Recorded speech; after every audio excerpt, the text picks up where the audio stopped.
കോഴിമുട്ട നല്ലതാണ് എന്ന് നാം പറയുക എന്നല്ലാതെ കോഴിക്കല്ലേ അതിൻ്റെ ബുദ്ധിമുട്ടറിയുള്ളൂ.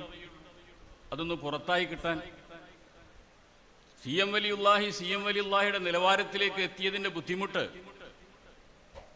അതെന്താണെന്ന് സി എം വലിയുള്ളാഹിക്കല്ലേ അറിയുള്ളൂ. മഹാനായ സി എം വലിയുള്ളാഹി അവർകൾ ഈ പള്ളിയിൽ ദർസ് നടത്തിക്കൊണ്ടിരിക്കുമ്പോൾ ആ ദർസിലെ ജോലി അവിടെ നിർത്തിവെച്ച് കുട്ടികളോട് നാട്ടിൽ പോവാൻ പറഞ്ഞ് എന്തിനദ്ദേഹം കോഴിക്കോട് പോയി?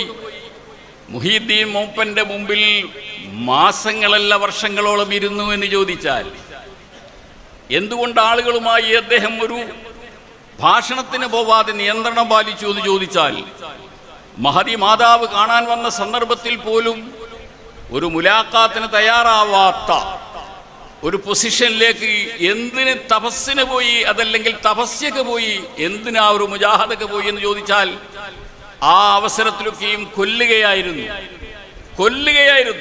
എന്തിനെ കൊല്ലുകയാണ്?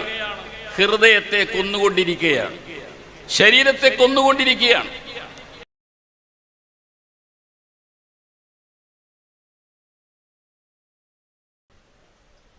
ഒരല്പസമയം നാം ഒരു മഹാമനുഷ്യൻ്റെ നമുക്ക് കിട്ടിക്കൊണ്ടിരിക്കുന്ന നേട്ടങ്ങളെ അനുഭവിക്കുക, അതിൽ സായുജ്യമടയുക എന്നതാണ് ഇപ്പോൾ ചെയ്തുകൊണ്ടിരിക്കുന്നത്. എന്നാൽ ആ ഒരു നിലവാരത്തിലേക്ക് ഈ വ്യക്തിത്വം എത്തിച്ചേർന്നത് എങ്ങനെ എന്നതിനെ സംബന്ധിച്ചുള്ള ഒരു പരിശോധന, അതാണ് ഇപ്പോൾ ഏറ്റവും മുഖ്യമായിട്ടുള്ളത്. കോഴിമുട്ട നല്ലതാണ് എന്ന് നാം പറയുക എന്നല്ലാതെ കോഴിക്കല്ലേ അതിൻ്റെ ബുദ്ധിമുട്ടറിയുള്ളൂ. അതൊന്ന് പുറത്തായി കിട്ടാൻ സി എം വലിയുള്ളാഹിയുടെ നിലവാരത്തിലേക്ക് എത്തിയതിൻ്റെ ബുദ്ധിമുട്ട് അതെന്താണെന്ന് സി എം വലിയുള്ളാഹിക്കല്ലേ അറിയുള്ളൂ. നമുക്ക് അതിനെ അളവെടുക്കാനോ തൂക്കമെടുക്കാനോ ഒന്നും നമുക്ക് കഴിയില്ല. യഥാർത്ഥത്തിൽ ഒരു വലിയ സ്വൗം, മഹാനായ സക്കരിയ നബി അലൈഹി സ്വലാം പറഞ്ഞതുപോലെയുള്ള ഒരു സ്വൗം എന്ന് വെച്ചാൽ ദീർഘകാലം മനുഷ്യരുമായി സംസാരിക്കാതെ, അതല്ലെങ്കിൽ ഭക്ഷണത്തോട് താല്പര്യമില്ലാതെ കേവലം ഒരൊറ്റ ബിന്ദുവിൽ ചിന്ത കേന്ദ്രീകരിക്കുക എന്ന് പറയുന്ന സാഹസം ഒരു തവണ 7 പിന്നൊരു തവണ 7 അങ്ങനെ മൊത്തം 14 വർഷക്കാലത്തെ ഒരു വലിയ സാഹസത്തിൻ്റെ ഫലമായിട്ടാണ് ഇന്ന് ഈ പറയുന്ന കറാമത്തുകളും ഇന്ന് നമുക്ക് കിട്ടിക്കൊണ്ടിരിക്കുന്ന ഈ ബെനിഫിറ്റുകളെല്ലാം. അപ്പോൾ നാം എങ്ങോട്ടാണ് ഓടേണ്ടത്? ഈ അനുസ്മരണ യോഗത്തിൽ ബെനിഫിറ്റിലേക്കല്ല ഓടേണ്ടത് ആ സാഹസങ്ങളിലേക്കാണ്. അതിൽ നിന്ന് ചിലതെങ്കിലും പകർത്താൻ എനിക്ക് കഴിയുന്നുണ്ടോ എന്നതിലേക്കാണ്. എന്തു വേണം? 7 കൊല്ലമെങ്കിൽ 7, 14 കൊല്ലമെങ്കിൽ 14, അതല്ല അതിൽ കൂടുതലെങ്കിൽ അങ്ങനെ. എന്തു വേണം? 2 കാര്യങ്ങൾ അടിസ്ഥാനപരമായി വേണം. ഒന്ന്, ഖസ്വത്തുൽ ഖൽബ് നീക്കിക്കളയുക എന്നുള്ളതാണ്. ഹൃദയത്തിൻ്റെ കാഠിന്യം എന്ന് പറയുന്നത് നശിപ്പിക്കുക എന്നതാണ്. അതിനുശേഷം ജവാരിഹിനെ, അവയവങ്ങളെ ക്ലീനാക്കുക എന്നതുമാണ്. ഹൃദയത്തെ ശുദ്ധി ചെയ്യുക എന്ന് പറയുന്നത് തന്നെ ഒരു വലിയ മലയാണ്. ഫവൈലുൻ ലിൽ ഖാസിയതി ഖുലൂബുഹും. നമുക്ക് നമ്മിലേക്ക് ടോർച്ചടിച്ച് നോക്കാം. ലിൽ ഖാസിയത്തി എന്ന് പറയുന്ന അല്ല്, മൗസൂലാന്റെ ആ അല്ല്, അതിൻ്റെ സുലയായിട്ടുള്ള ഇസ്മു ഫാഇൽ, ഞാൻ ആ അല്ലായിട്ടുണ്ടോ? ഫവൈലുൻ ലിൽ ഖാസിയതി ഖുലൂബുഹും. അല്ലാഹു സുബ്ഹാനഹു വ തആല പറഞ്ഞിട്ടുള്ളതാണ്. ഒരു മനുഷ്യന്റെ ഹൃദയം എങ്ങനെയെല്ലാമാണ് കടുത്തുപോവുക. ഹൃദയം കടുത്തുപോകുന്നത് ജവാരിഹി കൊണ്ട്, അവയവങ്ങളെ കൊണ്ട് ദോഷമുണ്ടാകുമ്പോഴും ഹൃദയം കൊണ്ട് ദോഷമുണ്ടാകുമ്പോഴാണ്. ഇന്ന സമഅ വൽ ബസറ വൽ ഫുആദ കുല്ലു ഉലൈക കാന അൻഹു മസ്ഊല എന്നിടത്ത് ഫുആദിനെയും ഉൾപ്പെടുത്തിയിട്ടുണ്ട്. കണ്ണിനും കാതിനും മാത്രമല്ല ചോദ്യം.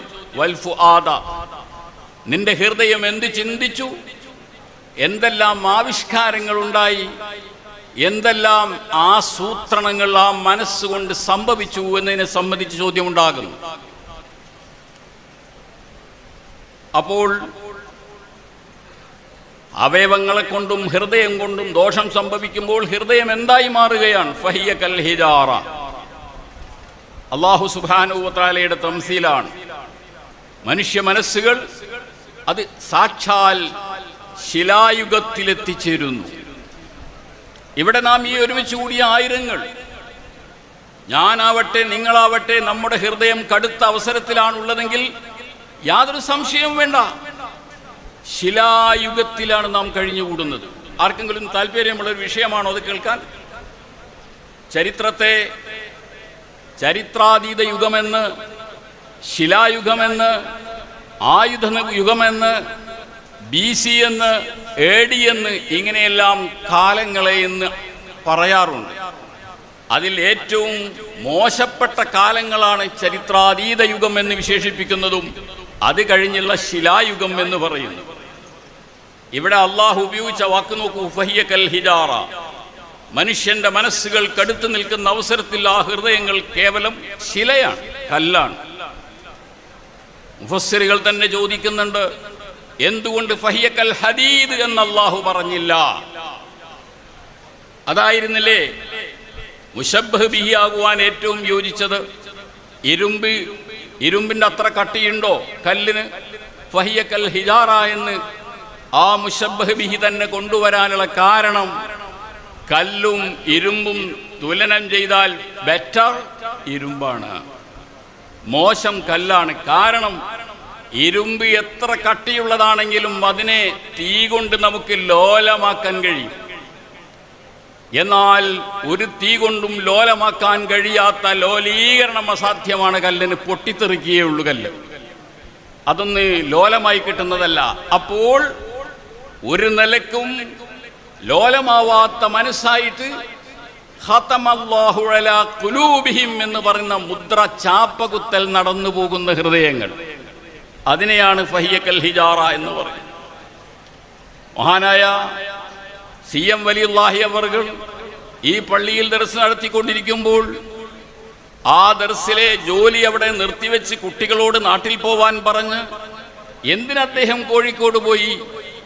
മുഹീദ്ദീൻ മൂപ്പന്റെ മുമ്പിൽ മാസങ്ങളല്ല വർഷങ്ങളോളം ഇരുന്നു എന്ന് ചോദിച്ചാൽ, എന്തുകൊണ്ട് ആളുകളുമായി അദ്ദേഹം ഒരു ഭാഷണത്തിന് പോവാതെ നിയന്ത്രണം പാലിച്ചു എന്ന് ചോദിച്ചാൽ, മഹദി മാതാവ് കാണാൻ വന്ന സന്ദർഭത്തിൽ പോലും ഒരു മുലാഖാത്തിന് തയ്യാറാവാത്ത ഒരു പൊസിഷനിലേക്ക് എന്തിന് തപസ്സിന് പോയി, അതല്ലെങ്കിൽ തപസ്യക്ക് പോയി, എന്തിനാ ഒരു മുജാഹദക്ക് പോയി എന്ന് ചോദിച്ചാൽ ആ അവസരത്തിലൊക്കെയും കൊല്ലുകയായിരുന്നു. എന്തിനെ കൊല്ലുകയാണ്? ഹൃദയത്തെ കൊന്നുകൊണ്ടിരിക്കുകയാണ്, ശരീരത്തെ കൊന്നുകൊണ്ടിരിക്കുകയാണ്. നമ്മുടെ കൈകാലുകളിൽ, നമ്മുടെ ഹൃദയങ്ങളിൽ എന്തെല്ലാം അള്ളിപ്പിടിച്ച് നിൽക്കുന്നുണ്ട് എന്നുള്ളത് എനിക്കറിയില്ല, കാരണം ഞാൻ ചെക്ക് ചെയ്യാത്തത് കൊണ്ട്. എനിക്കിവിടെ വരുന്നത് വരേക്കുമുള്ള സമയത്ത് എന്നെ കിബ്ർ നിയന്ത്രിക്കുന്നു, എന്നെ ലോകമാന്യം നിയന്ത്രിക്കുന്നു, എന്നെ അസൂയ നിയന്ത്രിക്കുന്നു, എന്നെ പോര് നിയന്ത്രിക്കുന്നു, എന്നെ എതിരാളികളോടുള്ള ശത്രുത നിയന്ത്രിക്കുന്നു. ഈ ഒരു കൂട്ടം ചാണകവുമായിട്ടാണ് ഞാൻ വെള്ളക്കുപ്പായവും ഇട്ട് ഇങ്ങോട്ട് വരുന്നത്. എന്നാൽ ഇതെന്നിൽ നിന്ന് കെടുത്തിക്കളയാൻ ഞാൻ ശ്രമിച്ചാൽ ഒരു ദിവസം കൊണ്ട് കഴിയില്ല, 2 ദിവസം കൊണ്ട് കഴിയില്ല, ഒരാഴ്ച കൊണ്ട് കഴിയില്ല. മഹാനായ ഇബ്രാഹിം റളിയല്ലാഹു അൻഹു വേഷപ്രച്ഛന്നനായിട്ട് മാളികയുള്ള വീടുകളിലെ ഓരത്തൂടെ നടക്കാറുണ്ടായിരുന്നു എന്നാ പറയുന്നത്. എന്തിനു വേണ്ടി? ശൈഖ് അവർകൾ ഉമ്മ വന്ന സന്ദർഭത്തിൽ പോലും അതിലേക്ക് ശ്രദ്ധ കൊടുക്കാതെ കൊല നടത്തുകയായിരുന്നു. ശരീരത്തിലും അവയവത്തിലുമുള്ളതായ ദൂഷ്യങ്ങളെ കൊല്ലുകയായിരുന്നു. ഇബ്രാഹിം റളിയല്ലാഹു അൻഹു ചെയ്തിരുന്നത് നടക്കുകയായിരുന്നു. മാളികയുള്ള വീടുകളുടെ ഇറയത്തൂടെ നടക്കുകയായിരുന്നു പോലും. ചോദിച്ചപ്പോൾ അതിന്റെ കാരണം അദ്ദേഹം പറഞ്ഞത് എന്താണ്? ആളുകൾ മുകൾ തട്ടിൽ താമസിക്കുന്ന സ്ത്രീകൾ പാത്രം കഴുകിയ വെള്ളം പുറത്തോട്ടൊഴിക്കുമ്പോൾ അതെൻ്റെ ദേഹത്ത് വന്ന് തട്ടണം. അതിനു വേണ്ടിയാണ് ഞാൻ ഇങ്ങനെ ചെയ്യുന്നത്. നിങ്ങൾ ഇതുകൊണ്ട് എന്ത് നേടുന്നു എന്ന് ചോദിച്ചാൽ, ഇത്രയും കാലം എനിക്കുണ്ടായിരുന്നു ഒരു ആസത്ത്, തഫവ്വുഖ്. ഞാൻ ഹോണറബിൾ എന്ന് പറയുന്നൊരു പദവിയിലായിരുന്നു. രാജ്യത്തിൻ്റെ തലവനല്ലേ. എത്ര തന്നെ കൊന്നിട്ടും എൻ്റെ ഉള്ളിൽ നിന്ന് ആ ഒരു ഗർവ്, ആ ഒരു ഗെറ്റപ്പ് പോയി കിട്ടുന്നില്ല. ഇങ്ങനെ കുറെ ആദൂറാത്ത് ദേഹത്ത് വീണാൽ തന്നെയെങ്കിലും എൻ്റെ ശരീരം ഒന്ന് ലോലമായി കിട്ടുമോ, ഇതാണ് എൻ്റെ പരീക്ഷണമെന്ന് മഹാനവറുകൾ പറഞ്ഞിട്ടുണ്ട്. രണ്ടും സെയിം കേസുകളാണ്, രണ്ടും ഒരുപോലെയുള്ള കേസുകളാണ്.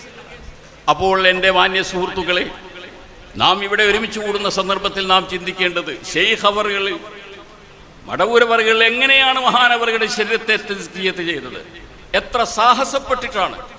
വകമ്മിൻ ലൈലത്തിൻ ബിത്നാജിയ, മഹാനായ ഇബ്രാഹിം ബാദിഷാ റളിയല്ലാഹു അൻഹു പറഞ്ഞിട്ടുള്ളതാണ്.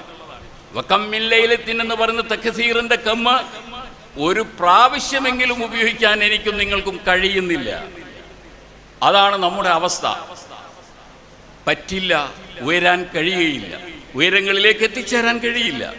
നാം ഈ താങ്ങിപ്പിടിച്ചുകൊണ്ട് നടക്കുന്ന നിരവധി കുറ്റകൃത്യങ്ങളും മോശപ്പെട്ട ഒരു ഹൃദയവുമായി നമുക്ക് കഴിയില്ല.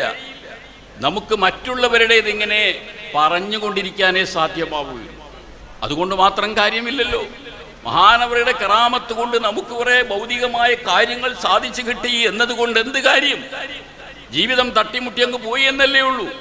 പക്ഷേ മഹാനവറുകൾ ഇന്ന് ഉറങ്ങുന്നത് പോലെ നമുക്കും നാളെ ഒന്ന് ഉറങ്ങണമെങ്കിൽ അങ്ങേര് അവിടുത്തെ ശരീരത്തെയും മനസ്സിനെയും കഴുകി വൃത്തിയാക്കിയതിന് വേണ്ടി നടത്തിയ സാഹസകൃത്യങ്ങൾ, ആ സാഹസകൃത്യങ്ങളിലേക്ക് ഒരു ശകലമെങ്കിലും നാം ഓരോരുത്തരും നടന്നു നീങ്ങേണ്ടതുണ്ട്. മഹാന്മാര് പറയുന്നു, നിന്റെ മനസ്സൊന്ന് ചെറുതായി കിട്ടാൻ ആദ്യം നീ ചെയ്യേണ്ട പണി നിരവധി യതീം കുട്ടികളുടെ തലയോടുക എന്നുള്ളതാണ്. വാപ്പല്ലാത്ത കുഞ്ഞുങ്ങളുടെ തല നിരന്തരമായി, അതൊരു ചടങ്ങ് എന്ന രൂപത്തിൽ തന്നെ, ഒരു കർമ്മം എന്ന രൂപത്തിൽ തന്നെ, ഒരു മതചടങ്ങ് എന്ന രൂപത്തിൽ തന്നെ ഒരു കുട്ടിയെ കിട്ടി, അതിൻ്റെ തല ഒഴിഞ്ഞു, വേറൊന്ന് കിട്ടി, അങ്ങനെ ഒഴിഞ്ഞുകൊണ്ടിരുന്നാൽ നീ ഒരു ഇഞ്ച് ഖസ്വത്തുൽ ഖൽബ് മാറിക്കിട്ടും, ഹൃദയത്തിൻ്റെ കാഠിന്യം മാറിക്കിട്ടും. രണ്ടാമത് ഹൃദയത്തിൻ്റെ കാഠിന്യം മാറിക്കിട്ടാനുള്ള ഒരു മരുന്ന് അവർ പറയുന്നത്, അത് തിലാവത്തുൽ ഖുർആൻ. വിശുദ്ധ ഖുർആൻ അർത്ഥം തിരിഞ്ഞാലും തിരിഞ്ഞില്ലെങ്കിലും അതിൻ്റെ ഓത്ത് വർദ്ധിപ്പിച്ചു കഴിഞ്ഞാൽ അതുവഴി ആ ഖുർആനിൻ്റെ ഒരു പുണ്യം കൊണ്ട് നമ്മുടെ ഖസ്വത്തുൽ ഖൽബ് അത് ലോലമായി ലയ്യനായി ഇങ്ങനെ വരുന്നതാണ്. ഇപ്പോഴത്തെ നമ്മുടെ അവസ്ഥ റാന അലാ ഖുലൂബിഹിം, ആകെ കറ വീണ് കിടക്കുന്നൊരവസ്ഥയാണ്. മഹാനവറുകൾ യതീം കുട്ടിയുടെ തലയോടിക്കൊണ്ട് മാത്രമല്ല, വിശുദ്ധ ഖുർആൻ പാരായണം ചെയ്തുകൊണ്ട് മാത്രമല്ല, അതിനുശേഷമുള്ള അതിനേക്കാളും ഗൗരവപ്പെട്ട നിരവധി കാര്യങ്ങളുണ്ട്. അതിൽപ്പെട്ട ഒന്നാണ് വസ്വായിമീന വസ്വായിമാത്തി എന്നുള്ള 10 നമ്പറുകൾ സൂറത്തുൽ അഹ്സാബിലെ 25-ാമത്തെ ആയത്തിൽ മഹാനായ അല്ലാഹു തആല 10 നമ്പറുകൾ വസ്വായിമീന വസ്വായിമാത്തി വൽ മുതസദ്ദിഖീന വൽ മുതസദ്ദിഖാത്തി ഇന്നൽ മുസ്ലിമീന വൽ മുസ്ലിമാത്ത് ഇങ്ങനെ പറഞ്ഞുകൊണ്ട് 10 വസ്ഫുകൾ പറയുന്നതിൽ ഒരു സുപ്രധാനമായ വസ്ഫാണ് സ്വായിമീന സ്വായിമാത്ത്. സ്വായിമീന സ്വായിമാത്ത് എന്ന് പറയുമ്പോൾ അതുകൊണ്ട് വിവക്ഷിക്കുന്നത് എന്തല്ല, 5 റമദാൻ മാസത്തിലെ നോമ്പും സുന്നത്ത് നോമ്പുമല്ല. അല്ല, എന്തുകൊണ്ട്? ഇന്നൽ മുസ്ലിമീന വൽ മുസ്ലിമാത്ത് എന്ന് പറയുന്നിടത്ത് വന്നില്ലേ, ഒരാൾ മുസ്ലിം ആവണമെങ്കിൽ നോമ്പ് നോൽക്കൽ അനിവാര്യമായി വരുന്നതല്ലേ, ഇസ്ലാം കാര്യത്തിൽപ്പെട്ടതല്ലേ. പിന്നെ വസ്വായിമീന പറയേണ്ടതുണ്ടോ? അത് മറ്റ് ചില കൺട്രോളുകളാണ്. ആണാവട്ടെ പെണ്ണാവട്ടെ കൺട്രോൾ ചെയ്യേണ്ട കുറെ കാര്യങ്ങളുണ്ട്. ആ കൺട്രോളിൽപ്പെട്ട ഒന്നാണ് ഈ സാഹസം 7 കൊല്ലമോ മറ്റോ ഒക്കെ നീണ്ടു നിൽക്കുന്ന, ആരുമായിട്ടും സംസർഗമില്ലാത്ത ഒരേ ഒരു ബിന്ദുവിൽ ചിന്ത കേന്ദ്രീകരിച്ചുകൊണ്ടുള്ള നൃത്തം. ആദരവായ റസൂലുള്ളാഹി സ്വല്ലല്ലാഹു അലൈഹി വസല്ലം തങ്ങൾ സ്വഹാബത്തിന്റെ നടുവിൽ ഇരിക്കുന്ന അവസരത്തിൽ പെട്ടെന്ന് അവിടെ നിന്ന് അപ്രത്യക്ഷമാവുകയും പിന്നീട് വരുന്നു കാണാതെ അപ്പോൾ ആളുകൾ ഭയാശങ്കയിൽ അകപ്പെടുകയും അവസാനം പരക്കം പായുകയും അബൂ ഹുറൈറ റളിയല്ലാഹു അൻഹു ഒരു ബുസ്താനിന്റെ നടുവിൽ വെച്ചുകൊണ്ട് കണ്ട് എത്തുകയും ചെയ്തു എന്ന ഒരു സംഭവമുണ്ടല്ലോ. ചോദ്യം, തങ്ങൾക്ക് എന്തായിരുന്നു പണി? തങ്ങൾക്ക് എന്തായിരുന്നു അവിടെ പണി? ജനങ്ങളോട് ഇങ്ങനെ നിരന്തരമായി എല്ലാ കാര്യങ്ങളിലും ഇടപഴകിക്കൊണ്ടിരിക്കുന്ന ഒരു വ്യക്തിത്വം ഒരല്പസമയം എന്തായിരുന്നു അവിടെ ചെയ്തിരുന്ന പണി? അത് മറ്റൊന്നുമല്ല, മാസങ്ങളോളം ഹിറാ ഗുഹയിൽ വെച്ചുകൊണ്ട് ഉണ്ടായ അതേ സൗമാണ്, അതേ സിയാമാണ്, തത്തുല്യമായ ഒരു സിയാം. ബാഹ്യ സമ്പർക്കങ്ങൾ നിർത്തി അല്ലാഹ് എന്നൊരൊറ്റ ബിന്ദുവിൽ മാത്രം ഖൽവത്ത് വരാൻ, ഏകാഗ്രത വരുന്നതിന് വേണ്ടിയുള്ള അതിൻ്റെ വിശാലമായ പകർപ്പുകൾ, അതിൻ്റെ കോപ്പിയെടുക്കലുകളാണ് നമുക്ക് ഈ ശൈഖ് അവറുകളിൽ നിന്ന് കാണാൻ കഴിയുന്നത്. എനിക്കും നിങ്ങൾക്കുമുണ്ടോ എപ്പോഴെങ്കിലും ഒരിക്കൽ ഒരു ഖൽവത്തില്ല? ഒന്നുകിൽ നാം ജനങ്ങളുമായി കശപിശ കൂടിക്കൊണ്ടേയിരിക്കും, അല്ലെങ്കിൽ താഴെയും മീരെ പറഞ്ഞുകൊണ്ടേയിരിക്കും. അതുമല്ല എങ്കിൽ നാം മൊബൈലിൽ അതിൽ ശുഗലായിക്കൊണ്ടിരിക്കും. ഒരു ഹൃദയത്തിൻ്റെ ഏകാഗ്രത എന്ന് പറയുന്നത് റസൂലുള്ളാഹി തങ്ങൾ ആ ബുസ്താനിൽ ഇരുന്നത് പോലെയുള്ള ഒരു ഇരുത്തം, ഹിറാ ഗുഹയിൽ ഇരുന്നത് പോലെയുള്ള ഒരു ഇരുത്തം, അതല്ലെങ്കിൽ CM വലിയുള്ളാഹി കഴിച്ചുകൂട്ടിയതുപോലെയുള്ള ഒരു ദിവസമെങ്കിലുമുള്ളൊരു ഖൽവത്ത് നമുക്ക് സാധിക്കുന്നില്ല. എവിടെയാണ് നമുക്ക് ഉയരാൻ സാധ്യമാവുക? അപ്പോൾ വസ്വായിമീന വസ്വായിമാത്ത് എന്ന് പറഞ്ഞാൽ സംസാരത്തിൽ നിന്ന് മാത്രമല്ല, നിരവധി കാര്യങ്ങളിലുള്ള ഒരു കൺട്രോൾ. ആ കൺട്രോൾ പാലിക്കുന്ന ആളുകൾക്കാണ് എന്ന് പറഞ്ഞിട്ടുള്ളത്. ലാസ്റ്റ് അല്ലാഹു സുബ്ഹാനഹു വ തആല ഈ മഹാമനുഷ്യന്റെ എല്ലാവിധ ജാഹ് ബർക്കത്തും അതിൻ്റെതായ തണലിൽ നമുക്കും ഉയരാനുള്ള തൗഫീഖ് അല്ലാഹു നൽകുമാറാവട്ടെ. ഇന്നത്തെ നാം അല്ല, നാളത്തെ നാം എന്നുള്ള ഒരു പരിവർത്തനം ഈ സംഗമം കൊണ്ട് നമുക്കുണ്ടായിത്തീരട്ടെ എന്ന് ദുആ ചെയ്തുകൊണ്ട് ഞാൻ എൻ്റെ വാക്കുകൾ അവസാനിപ്പിക്കുന്നു. വആഖിറു ദഅ്വാനാ അൽഹംദുലില്ലാഹി റബ്ബിൽ ആലമീൻ. അസ്സലാമു അലൈക്കും.